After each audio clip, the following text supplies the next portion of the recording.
Assalamualaikum warahmatullahi wabarakatuh. Alhamdulillahi rabbil alamin, hamdan katsiran tayyiban mubarakan fihi. Allahumma salli ala sayyidina Muhammadin wa ala ali Muhammad wa man da'a ila Allah bida'watihi wa man tamassaka bi sunnati rasulih wa man tabi'ahu bi ihsanin ila yaumiddin. Amin amin ya Allah ya rabbal alamin. Hadirin jamaah salat isya dan sunnah tarawih rahimakumullah. Suatu hari sahabat Nabi sallallahu alaihi wasallam Sayyidina Umar bin Khattab Amirul Mukminin, beliau meriwayatkan salah satu hadis. Kata Sayyidina Umar, ataitu Nabiyya sallallahu alaihi wasallam. Kata Sayyidina Umar, aku menemui baginda Rasulullah Muhammad sallallahu alaihi wasallam dengan beberapa puluhan asyaratin, dengan beberapa puluhan sahabat. Faqala rajulun minal ansar, salah satu dari sahabat Ansar, mereka ada yang bertanya kepada baginda Rasulullah Muhammad sallallahu alaihi wasallam. Apa pertanyaannya? Man aqyun nas wa akramun nas ya Rasulullah. Kata sahabat, siapa orang yang paling cerdas dan yang paling mulia wahai Rasulullah? Itu pertanyaan sahabat pada saat itu kepada baginda Rasulullah Muhammad sallallahu alaihi wasallam. Kalau hari ini kita menemukan atau manusia membuat ukuran-ukuran kecerdasan itu dengan kemampuan seseorang untuk menghafal, kemampuan seorang dalam segala ilmunya, tentunya hal itu sangat terbatas sekali, terbatas oleh ruang, terbatas oleh tempat, terbatas oleh kelemahan kita sebagai manusia. Walaupun itu memang salah satu bagian dari unsur kecerdasan. Kalau kita kenal ada tes IQ, mungkin orang-orang ada atau anak-anak ketika di tes IQ mereka ada yang di atas rata-rata, bahkan ada yang lebih, antara 10 sampai 109 IQ-nya, superior, bahkan sampai jenius. Bahkan katanya orang yang di atas rata-rata atau superior itu hanya 15% dari jumlah seluruh manusia yang ada. Itu penelitian yang sudah lama. Tetapi hadirin yang dirahmati Allah Subhanahu wa taala, kalau kecerdasan ukurannya itu tentu tadi dengan kelemahan kita manusia sebagai hamba, maka tidak akan sanggup untuk menjadi bekal terutama untuk kehidupan kita di dunia, bahkan sampai kehidupan akhirat. Apa artinya ketika kecerdasan justru tidak berimplikasi kepada kebaikan atau ketaatan seorang, apalagi seorang hamba, seorang muslim terhadap Allah Subhanahu wa taala? Maka apa jawaban baginda Rasulullah Muhammad sallallahu alaihi wasallam ketika ditanya siapa orang yang paling cerdas, yang paling mulia ya Rasulullah? Baginda Rasulullah Muhammad SAW menjawab, mereka adalah aktsaruhum dzikran lil maut. Mereka adalah orang yang paling banyak sering mengingat kematian.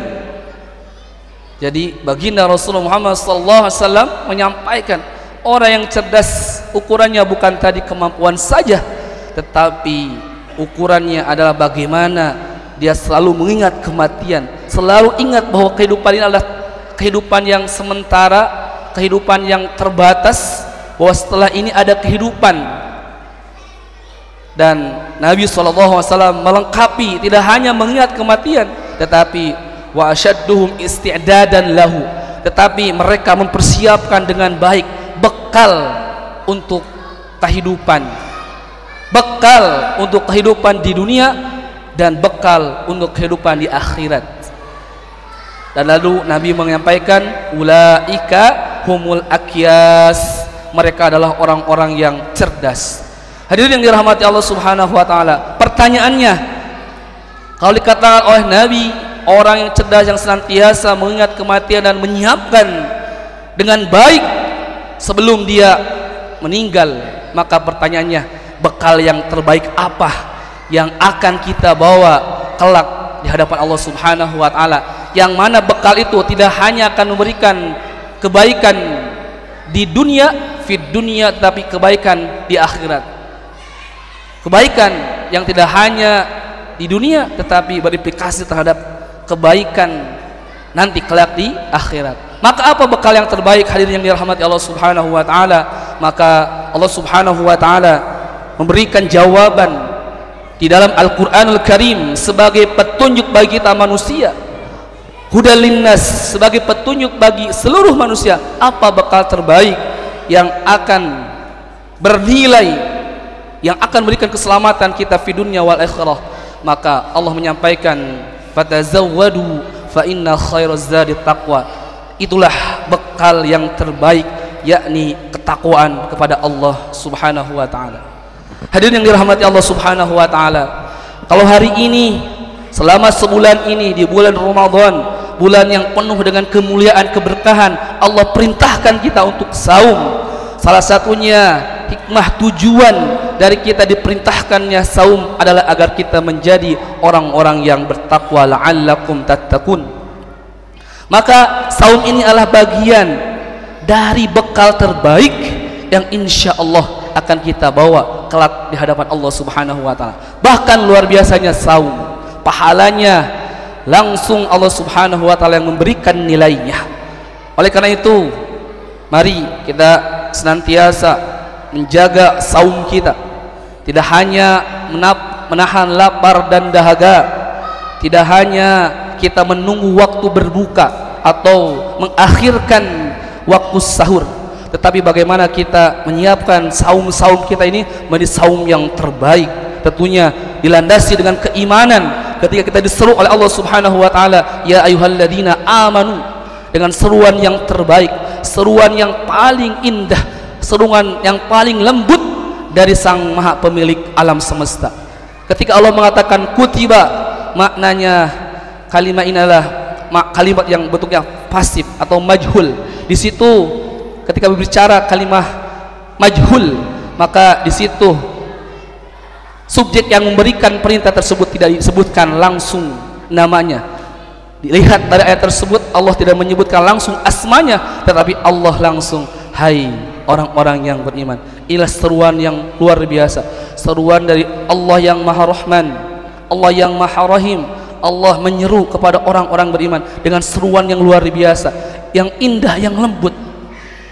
Kita pun saja kalau kita diperintahkan oleh seseorang dan orang tersebut mungkin menyebutkan namanya, saya perintahkan kamu, pasti mungkin hati kita sedikit kena baper. Tetapi luar biasa kalau kita diperintahkan tolong atau telah diwajibkan, itu merupakan seruan yang luar biasa, seruan yang lembut yang Allah berikan, yang Allah perintahkan kepada orang-orang beriman. Oleh karena itu, hadirin yang dirahmati Allah Subhanahu wa taala, maka saum ini tentunya harus kita jadikan menjadi saum yang terbaik. Karena apa? Baginda Rasulullah Muhammad SAW mengingatkan, ada orang yang mereka saum tetapi dia tidak mendapatkan pahala di hadapan Allah Subhanahu wa taala. Nol nilainya, hanya menahan lapar dan dahaga. Siapa itu? Mereka yang hanya saum tidak mendapatkan nilai pahala di hadapan Allah Subhanahu wa taala, hanya menahan lapar dan haus, kata baginda Rasulullah Muhammad SAW.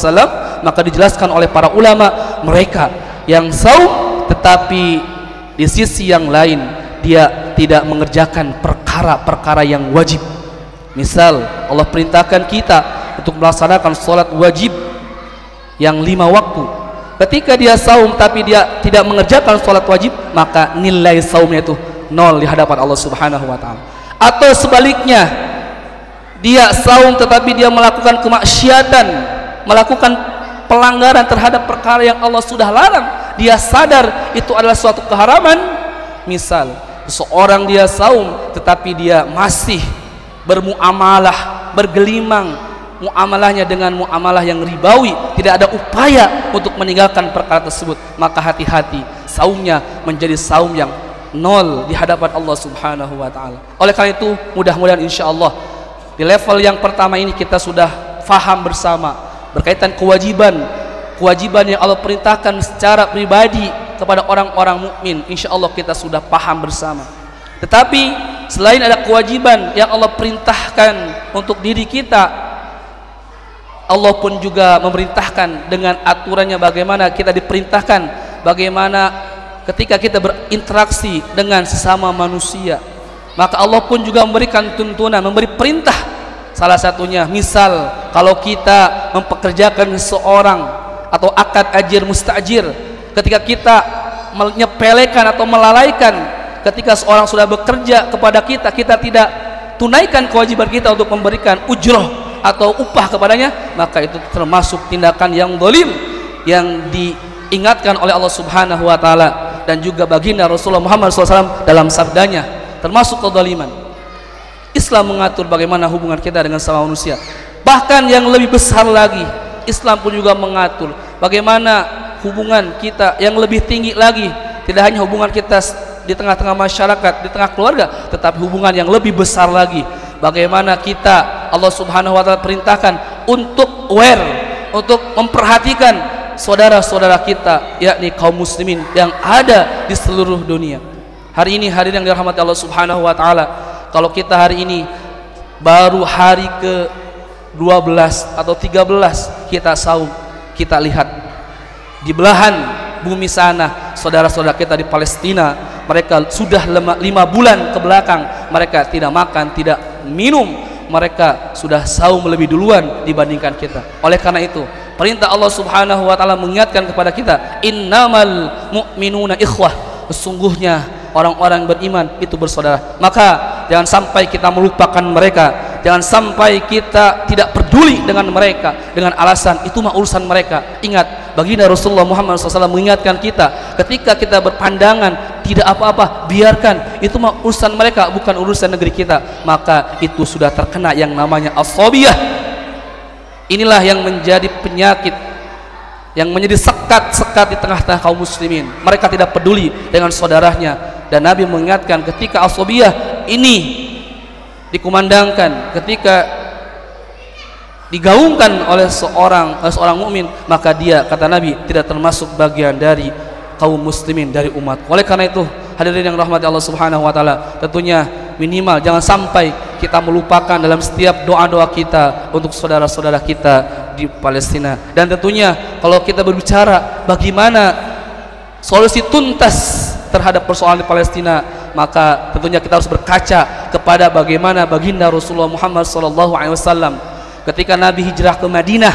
Nabi tidak hanya menjadi seorang Rasul, tetapi Nabi menjadi seorang kepala negara. Dengan Islam, Nabi memutuskan setiap perkara di tengah-tengah manusia, termasuk bagaimana sikap Nabi yang begitu tegas kepada orang-orang Yahudi. Maka di sini pentingnya kekuasaan di tengah-tengah umat. Untuk apa? Untuk melindungi darah kaum muslimin, melindungi darah manusia agar tidak mudah tertumpah. Itulah keagungan Islam dengan maqasidus syariahnya, dengan tujuan agung dari diterapkannya syariah adalah bagian bagaimana menjaga darah manusia agar tidak tumpah. Tetapi kita lihat hari ini bagaimana orang-orang kafir, Zionis, Yahudi laknatullah alaih, mereka sampai hari ini terus membombardir saudara-saudara kita. Semoga kita senantiasa di bulan Ramadan tahun ini senantiasa dikuatkan keimanan kita, tidak lupa kita senantiasa mengingat mereka, mendoakan mereka. Terlebih kalaupun kita diberikan oleh Allah Subhanahu wa taala kemampuan, kita bantu mereka. Mudah-mudahan hadirin yang dirahmati Allah Subhanahu wa taala, saum kita di tahun ini menjadi saum yang bernilai pahala yang berlipat ganda di hadapan Allah Subhanahu wa taala, tentunya dengan senantiasa kita tunduk taat terhadap syariatnya. Sekian, mudah-mudahan bermanfaat. Barakallahu fikum wal afu minkum. Wassalamu alaikum warahmatullahi wabarakatuh.